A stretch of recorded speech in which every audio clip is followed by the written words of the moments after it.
diaspora take part in the voting process? I'll take that again. The big question we are asking today on Battle of the Opinions is, should provisions be made to enable Nigerians in diaspora take part in the voting process? The Nigerian government records that the country has about 17 million citizens in diaspora. There were very high expectations that the diaspora voting bill to amend the constitution to allow Nigerians in diaspora participate in electoral process would garner success when the Independent National Electoral Commission and the Nigerians in Diaspora Commission threw their weights behind the bill. INEC chairperson Yakubu Mahmood argued that citizens of Nigeria living outside the country make considerable contributions to the economy through diaspora remittances and should be able to vote. He went on to note that diaspora voting was in line with global best practices for a democratic state. Honorable Dabiri Erewa, chairperson, Nigerians in Diaspora Commission, has also reiterated that Nigerians living outside the country need to be included in the electoral process. She said Nigerians in diaspora are very eager to vote. According to her, Nigerians in diaspora this year alone remitted $22 billion to the Nigerian economy. But unfortunately, members of the National Assembly massively voted against the bill for an act to alter the provisions of the Constitution to provide for diaspora voting. Figures released by the National Assembly show that just 29 senators and 58 members of the House of Representatives voted in support of this bill, while 62 senators and 240 House of Reps members voted against the bill that sought to allow Nigerians register and vote in their country of residence during elections. All right, guys, let's take a quick break, and when we return, I will be introducing my guests on the show today.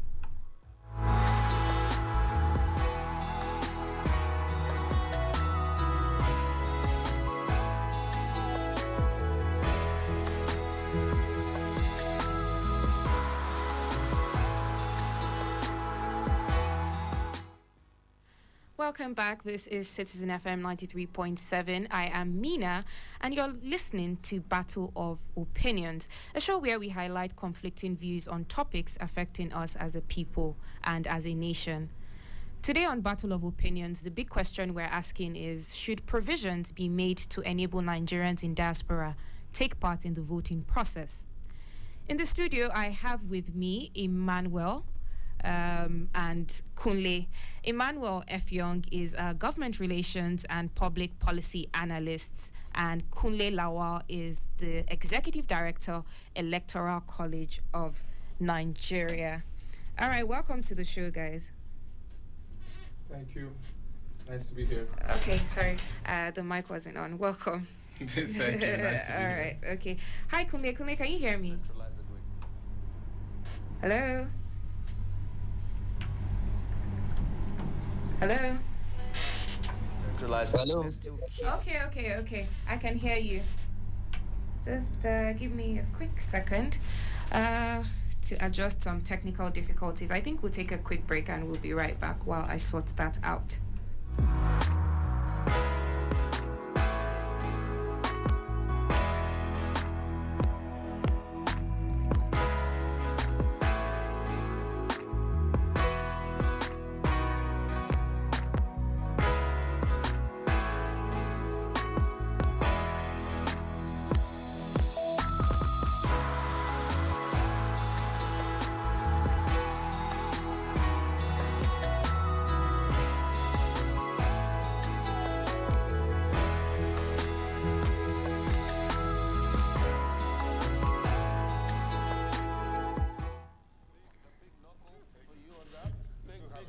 That's all news. Hello? The edition of the morning show, Boston. Hello?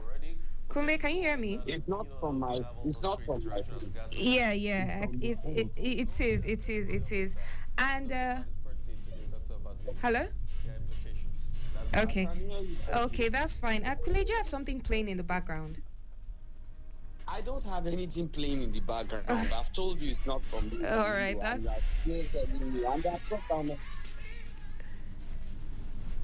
Yeah, we can hear you now. That's fine. That's okay.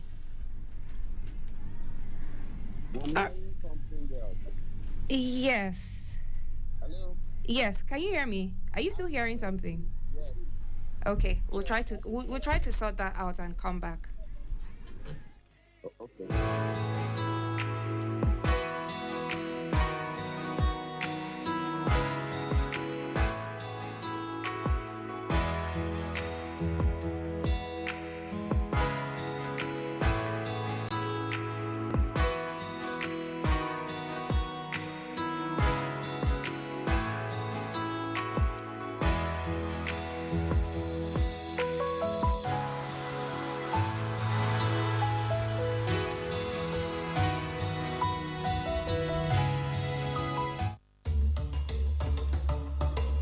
Hello, Abuja.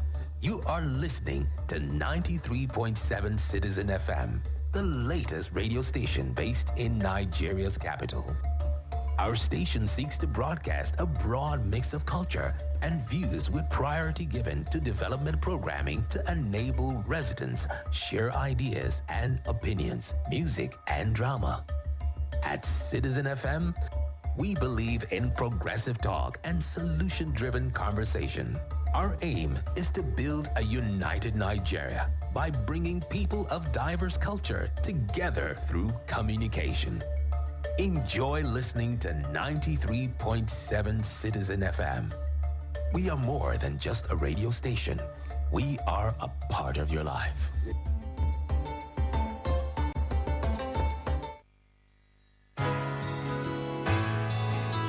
Hello. Yes, we can hear you now. My apologies, guys, for the technical difficulties that we just experienced. I'm really sorry about that. But it has been sorted, and I think we're all clear now, aren't we? All right. Welcome to the show, Kunle. Welcome to the show, Emmanuel. All right. So, should urgent steps be taken to prioritize voting from diaspora? Emmanuel, I'll start with you. Okay, good morning. Good morning, listeners, and nice to be here. I believe so. Urgent steps should indeed be taken to prioritize voting by members of the Nigerian diaspora. And there are lots of points, but I'll just preface it with these two. First point is, by the very tenets of the law, voting is a prerogative, is a right, is a constitutional right of every citizen in a country.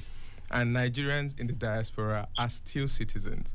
They're still Nigerian citizens. You don't lose your citizenship when you change location or when you emigrate. So if voting is a fundamental right for citizens, then that right should be upheld by Nigerians in the diaspora. Another point is we've all heard several reports of the brain drain that is going on in the country of our best and brightest minds leaving Nigeria. By the very tenets of democracy, and we all know the popular saying, government of the people, by the people, for the people. But the originators of that saying, who are the originators of democracy, the ancient Athenians, Socrates, one of them, was also critical of democracy because he said democracy is only as effective as the political education that surrounds it. And if the majority of the best and the brightest of our Nigerians are now domiciled outside the country, we have a 31% illiterate population in Nigeria. So it means that most of the educated ones who should make the informed decisions at the polls to make our democracy effective are out of the country. And so we are in essence leaving the choice of the leadership of this nation. I'm not saying we should exclude those who aren't literate, but again, they are now. Good day, everyone, and it's a pleasure to be here. First and foremost, I think it's imperative that especially when a group or a set of Nigerians contribute a whole lot of money, I'm thinking about 22.3 billion a year to Nigeria, they cannot be disenfranchised. If they are investing so much in this country, they should have a say in who votes and who doesn't vote. And why should a trip outside the country be a situation that doesn't allow you be committed to your home country? So I think that, and it's been done. Countries like India, you're able to vote whether you're in country or not. The UK same, and a lot of other countries. I think it's about time, as leaders in Africa, democracy should go to that particular point to enable diaspora voting. Okay, thank you very much because you guys have actually drawn a point, which is the fact that, see, once you're even outside the country, not like you are living there or you go on holiday, you can't even participate in the voting process. So that's another thing, again, to shed light on. The parliament argues that Nigeria has yet to perfect voting and as such is not ready for diaspora voting. Kune, what are your thoughts on that? So in Nigeria, we would say the National Assembly, not the Parliament. We don't run Thanks for that. Yeah, for the parliamentary correction. system of government. So the National Assembly, which of course the lower houses, which is the House of Rep, and the higher house, which is the Senate. I don't. I will tell you, if we're looking at this objectively, I understand why they do not want diaspora votes. And I'll give you a simple example. Diaspora, I think, accounts for about close to 10 million Nigerians averagely. The Nigerian government says 17 million Nigerians. Okay, 17 million. Okay, that's great. 17 million Nigerians. And guess what? Those are not all the Nigerians outside the country. I guarantee you, as illegal immigrants, we have another probably 3 or 4 million, in those. So 17 million Nigerians. This is 17 million. Now in 2019, the number of people that participated in elections were approximately 28 million. Nobody singularly got the 17 million votes. Now, the people in diaspora understand how politics is being done outside the country. They can't be bought by stomach infrastructure, and they want in Nigeria. If I were serving in the house and I was a recipient of the kind of politics we play in Nigeria, why would I want diaspora people to vote so that I won't have an office? So you can understand why the National Assembly takes its position. I guarantee that if diaspora voting is allowed, I don't think 93% of the National Assembly will be returning to office. Emmanuel, any thoughts on that? Okay.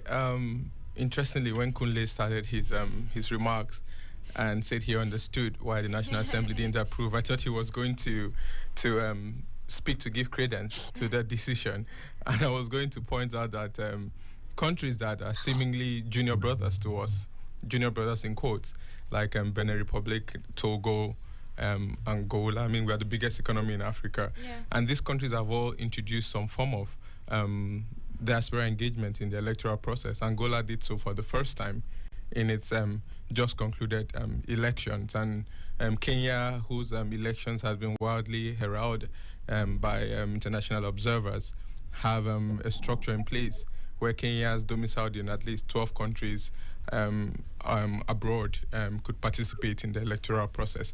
And so the argument that the National Assembly said that we have not perfected the process of voting is it's a bit of a reality and a moot point, because our voting is not perfect, but at the same time it's not rocket science. Okay, neighboring African countries have done it, and we can do it if we align the technology, the